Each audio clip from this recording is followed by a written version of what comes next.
A paz do Senhor, meus irmãos, dando início a mais uma aula da Escola Bíblica Dominical, uma aula prévia, com aquela preocupação de apresentar subsídios complementares ao nosso estudo. Como os irmãos bem sabem, nós estamos diante de uma lição de edição especial publicada pela Casa Publicadora, a CPAD. O título diz: Os princípios divinos em tempos de crise e a reconstrução de Jerusalém e o avivamento espiritual como exemplos para os nossos dias. Nós estamos chegando, irmãos, à lição de número 4, que tem o seu título: A construção do templo enfrentou oposição. Vamos apresentar 4 tópicos para o nosso estudo. Primeiro tópico: os alicerces do templo são lançados.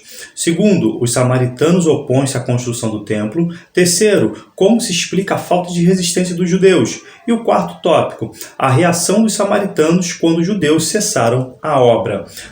Quero chamar a sua atenção para o título da nossa lição: A construção do templo enfrentou oposição. Vejam a palavra oposição. É o ato ou efeito de se opor ou se colocar contra algo ou alguém. Em meio ao avivamento, irmãos, as oposições, tenha certeza, virão.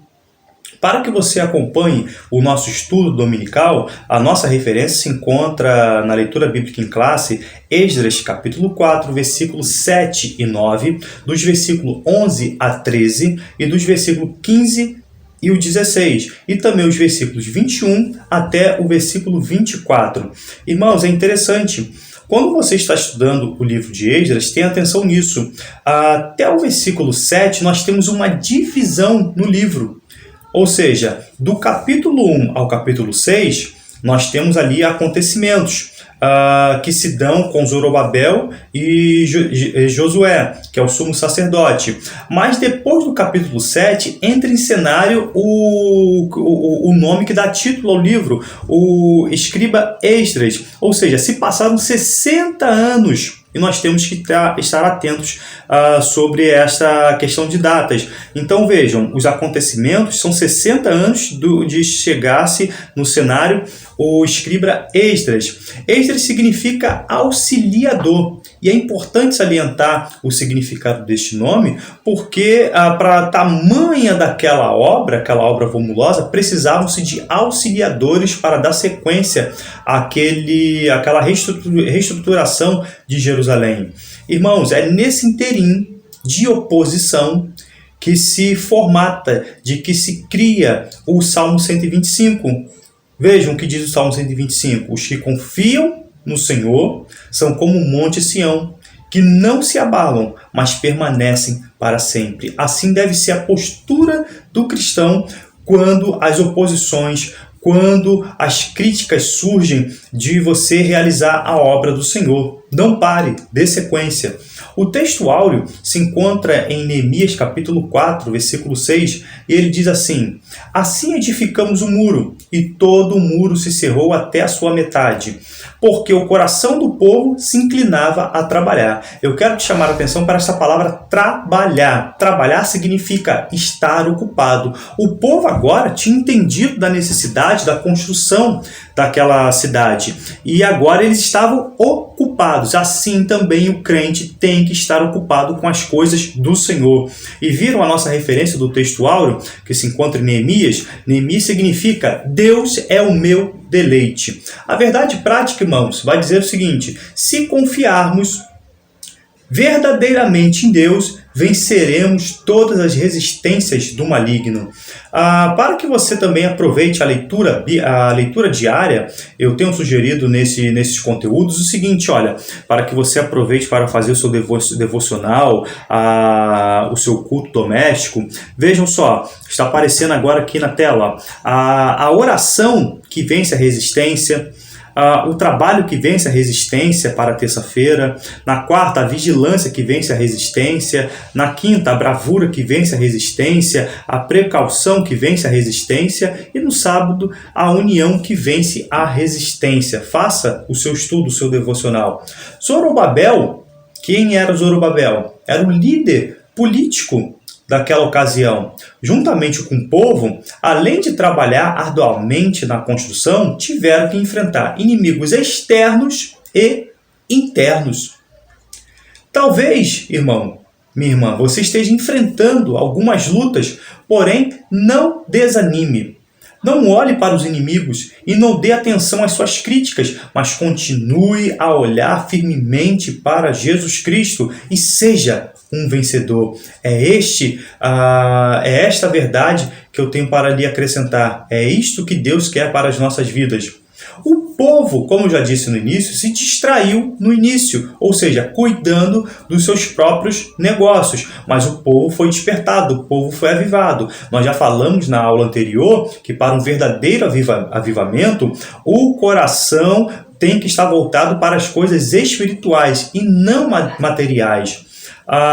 Vou apresentar agora algumas táticas que o inimigo faz para frear o povo de Deus, para colocar desânimos, tropeços. A primeira tática que nós vemos aqui, que os samaritanos, gravem este nome, vão colocar diante de Israel, é a tática do rumor. Veja o versículo 3, do capítulo 3 de Esdras. E firmaram o altar sobre as suas bases, porque o terror estava sobre eles, por causa dos povos da terra. Esses povos aqui são os samaritanos. E ofereceram sobre eles holocaustos ao Senhor, holocaustos de manhã e de tarde. Então vejam, rumores de invasão, rumores de perseguição, são só ameaças. Mas isso ali era para amedrontar o coração do povo de Israel. A próxima tática é a tática da aliança. Já que a tática do rumor, o povo continuou fazendo a obra, eles mudaram a tática e de forma radical. Vocês querem ver a próxima tática? Aliança. Eles propõem uma aliança a Israel. Veja o versículo 2. Chegaram-se a Zorobabel e aos chefes dos pais e disseram-lhes: deixai-nos edificar convosco, porque, como vós, buscaremos o vosso Deus, como também já lhe sacrificamos desde os dias de Esar-Adom, rei da Síria, que nos mandou vir para aqui. Viu que tática terrível? Irmãos, a proposta ali era de um verdadeiro sincretismo religioso. O que é isso? É uma proposta de ecumenismo. E nós não podemos coadunar, corroborar com essa ideia. O que é o culto ecumênico? O ecumenismo é aberto para o mundo inteiro. É uma maneira simpática, sem preconceito. Todos os caminhos levam a Deus. Já ouviu alguém dizer assim? É uma posição neutra. Irmãos, não tem como, na questão espiritual, você ter uma posição neutra. Ou você serve a Deus ou não serve. Da boca para fora, queriam ajudar. Como nascem os samaritanos? Da onde que eles vêm? Quando o rei da Babilônia transporta os cativos de Jerusalém para Babilônia, vejam, a tática dos babilônios era trazer outros povos para preencher aquele espaço vazio. E o rei de Babilônia, ele faz isso. Tira os israelitas de Jerusalém, leva cativo para a Babilônia e traz um misto de gente. E ali nós temos o nascimento dos samaritanos. Vejam que ali aconteceu algo interessante.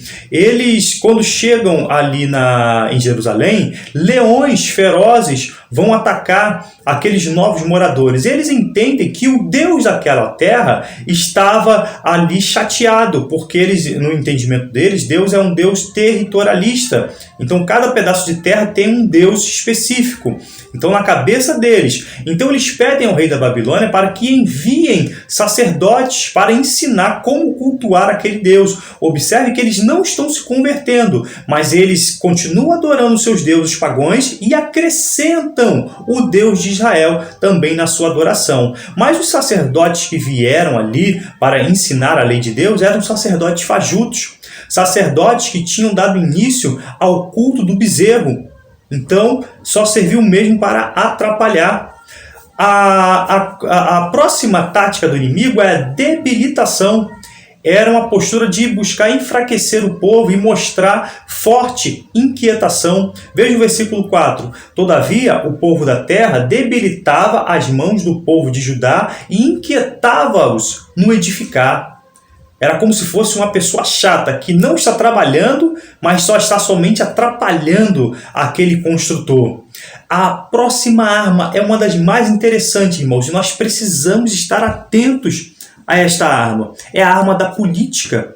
Veja o versículo 6. E sobre o reinado de Assuero, no princípio do seu reinado, escreveram uma acusação contra os habitantes de Judá e de Jerusalém. E daqui a pouco eu vou falar mais, com mais afinco na questão da arma da política. A última arma, a arma da acusação. O nome do diabo no grego já é acusador. Veja o versículo 13. Agora, saiba o rei que, se aquela cidade se reedificar e os muros se restaurarem, eles não pagarão os direitos, os tributos e as rendas, e assim se danificará a fazenda do rei. Nenhum governante queria uma rebelião, e aquilo ali foi aceito por Ciro e a obra foi paralisada. Então viu a investida do diabo? Viu a investida dos seus agentes? Irmãos, as armas da nossa milícia não são carnais. Não é arregaçar a manga e sair para a briga, não. É suplicar a Deus o seu favor e fazer assim a sua santa vontade. Zorobabel é interessante. Nessa ele acerta. Ele dá uma resposta branda. Irmãos, Provérbios, capítulo 15, versículo 1 diz: a resposta branda desvia o furor, mas a palavra dura suscita a ira. Devemos confiar em Deus, não na política. Irmãos, lembra do início da nossa aula, do nosso trimestre? Quando Daniel ele vai orar e ele vai falar com Deus. Ele não vai falar com o rei Ciro sobre a proposta de liberar a ordem para que os judeus regressassem. Ele fala com Deus, Deus toca no coração daquele rei. Então vejam, Daniel, que tinha acesso àquele monarca, ele não vai recorrer aos atributos políticos. Mas nós devemos ocupar espaços. Depois que Ciro governou, Ciro morreu com 70 anos, entrou em cena agora um rei chamado Cambises. Está lá em Esdras, capítulo 4, versículo 18. Vejam só, o rei Ciro ele abriu espaço para a discussão, depois que toda aquela acusações chegaram diante dele. Só que Zorobabel não aproveitou a chance do diálogo. Esdras, capítulo 4, versículo 21, diz assim: agora, pois, dai ordem para que aqueles homens parem, a fim de que não se edifique aquela cidade até que se dê uma ordem por mim. Então vejam esse final, até que se dê uma ordem por mim. Ele estava esperando Zorobabel confrontar aquelas acusações. Irmãos, era a cultura dos povos das Persas que o monarca, depois que ele lança um edito, ele não pode mudar, ele não pode revogar. Vejam, nesse interim, lá Daniel, já velho, jogaram Daniel na cova dos leões. Daniel, me parece o capítulo 6, observe que o rei queria livrá-lo, mas o edito já tinha sido lançado. Então, observe, depois Esther com o seu primo, como eles agora não conseguem mudar a lei do rei, mas o rei agora ele lança uma nova lei. Vocês eu não posso mudar o meu edito, mas eu posso colocar vocês para que vocês lutem pelas suas vidas. Então, o Zorobabel e os israelitas estavam ali de forma legítima. Eles não tinham fugido da Pérsia, mas o próprio rei tinha dado uma ordem para que eles retornassem. Não obrigou, mas ele disse: quem quiser ir para Jerusalém reconstruir, vocês podem ir, vocês têm a minha aprovação. Então Zorobabel tinha que se comportar como um líder político, tinha que ocupar espaços. E assim também nós temos que fazer nos nossos dias. Este ano é um ano eleitoral. Nós temos que ter a preocupação de colocar ali pessoas chamadas por Deus, pessoas capacitadas, pessoas orientadas por Deus para que leis favoráveis a toda a sociedade possam ser ali aplicáveis. A razão dos inimigos, irmãos. A aula de hoje é muito interessante, mas tem uma razão que é maior. Naquela oposição, naquela briga dos samaritanos, não era só uma rixa entre samaritanos e judeus. Irmãos, tinha coisa muito maior ali acontecendo. A razão dos inimigos se levantarem contra a construção é de prejudicar a vinda do Messias. Então vejam, mais de 400 anos ainda para o Messias chegar ali em Jerusalém, e o inimigo ele já está de forma sorrateira e covarde atrapalhando a chegada de Cristo para toda o mundo, as nações. Então o objetivo final de se atrapalhar a reconstrução de Jerusalém é muito mais do que política, é espiritual. Mas Deus ele vela pela sua palavra para que se cumpra. Irmãos, onde não há profecia, o povo se corrompe. Mas o que guarda a lei, este é bem-aventurado. É Provérbios 29:18. Agora, nós vamos falar com mais afinco na próxima aula, mas eu estou falando agora que vão entrar em cena dois profetas importantes. Lá no finalzinho do Antigo Testamento, entra em cena Ageu e Zacarias. Você bem conhece a palavra de Ageu, a glória da segunda casa será maior do que a primeira, não é verdade? Não por força e nem por violência, mas pelo meu espírito, está lá em Zacarias. Então Deus agora levanta esses dois homens para animar o povo. Sem profecia, o povo se corrompe, e verdadeiramente eles estavam se corrompendo, e daqui a pouco nós vamos falar por quê. Com base em Ageus, capítulo 1, 4, depois faça essa leitura, parece que durante esse período de estagnação, os judeus se voltaram para a construção e a decoração de suas próprias casas. O povo desanimou.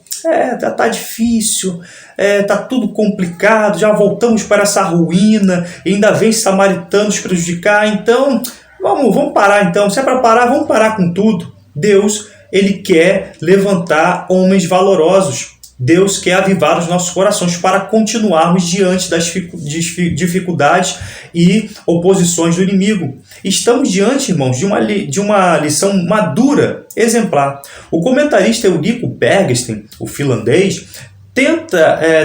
tem uma sutileza em apresentar o conteúdo e deixar que os leitores sejam cativados pela continuidade desta obra. Observe que essa lição de número 4 só fala sobre a oposição, mas não dá a conclusão. Isso o pastor Eurico Bergsten ele deixa para a próxima aula. Então, com expectativa, aguardemos o próximo conteúdo. Tópico 1. Os alicerces do templo são lançados. Houve aquela festa, não é verdade? O povo se alegrou, os mais velhos choraram, nós vimos nas lições anteriores. O lançamento dos alicerces foi celebrado com uma solenidade. É nesta ocasião que se entoou o Salmo de número 136. Eles ali lançaram a base da reedificação do templo. Tópico 2. Os samaritanos opõem-se à construção do templo. Entre os moradores da terra estavam os samaritanos. De uma forma geral, os resistentes de Israel e os cananeus praticavam uma mistura racial, social, religiosa. Depois que Neemias também começou a reconstruir os muros de Jerusalém, estes servos do Senhor sofreu forte oposição de Sambalate, Gesem e Tobias. Sambalate era o governador de Samaria. Os samaritanos, irmãos, tentaram frustrar também a construção do templo. Traiçoeiramente pediram a Zorobabel e a Jesua, que é o sumo sacerdote, pode ser Jesua ou Josué, que deixassem que eles ajudassem a reconstruir o templo, alegando que eles, como judeus, adoravam o Deus verdadeiro. E nós já vimos que era uma falácia, era uma mentira. Irmãos, nós entendemos que eles conseguiram, nesta confusão toda, atrapalhar a construção do templo, e o templo ficou paralisado durante 15 anos.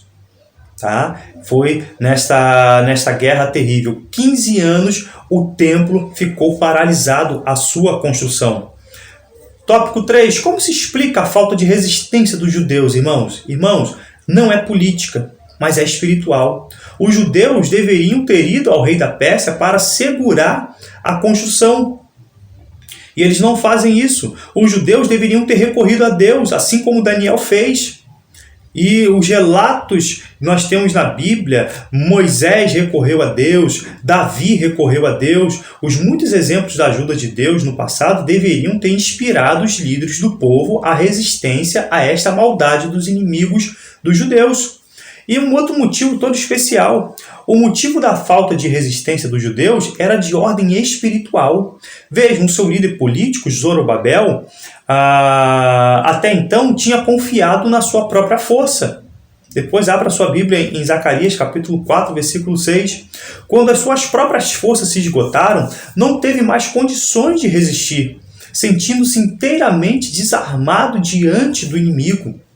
Josué, o sumo sacerdote e líder religioso do povo, estava com as suas vestes manchadas. Este fato tirou dele toda a autoridade espiritual. Diante do problema causado pelos inimigos, ele não tinha fé para buscar a ajuda do Deus Todo-Poderoso, uma vez que o mistério da fé é guardado em uma pura consciência. 1 Timóteo, capítulo 3, versículo 9. Suas vestes manchadas, ele não tinha moral diante do povo. E depois os irmãos veem essa referência, o próprio Satanás vai lá se opor acusando que as vestes deles estavam sujas, mas que nós possamos ter as nossas vestes embranquiçadas, as nossas vestes lavadas no sangue do Cordeiro, irmãos. Não por força e não por violência, mas pelo meu espírito. É uma palavra que Zacarias dá a Zorobabel. Embora essa mensagem tenha sido entregue a Zorobabel, é aplicável a todos os crentes. Nem o poderio militar, nem o político, nem as forças humanas poderão efetivar a obra de Deus ou atrapalhá-las. Só conseguiremos fazer a sua obra se formos capacitados pelo Espírito Santo. Irmão, Jesus iniciou o seu ministério no poder do Espírito. Está aí a referência. E a igreja foi revestida pelo poder do Espírito Santo no dia de Pentecostes para cumprir a grande comissão. Somente se o Espírito governar e capacitar a nossa vida é que poderemos cumprir a vontade de Deus. E é por isso que Jesus Cristo batiza seus seguidores no Espírito Santo. Último tópico. A reação dos samaritanos quando os judeus cessaram a obra. A tristeza dos judeus, eles ficaram tristes e preencheram essa tristeza com bens materiais, voltaram a reconstruir as suas casas. E a alegria dos samaritanos. O desânimo dos judeus, irmãos, o desânimo é uma das mais eficazes armas usadas por Satanás contra os crentes. Lutemos contra o desânimo em nome de Jesus. Se você está desanimado, peça a Deus para reavivar o seu coração. E Deus com certeza irá falar ao seu coração. Queridos, que Deus em Cristo nos abençoe. Estou encerrando e lembrando que a escola dominical é a igreja reunida, evangelizando enquanto ensina e ensinando enquanto evangeliza. Que Deus em Cristo nos abençoe e, se Deus quiser, até a próxima aula.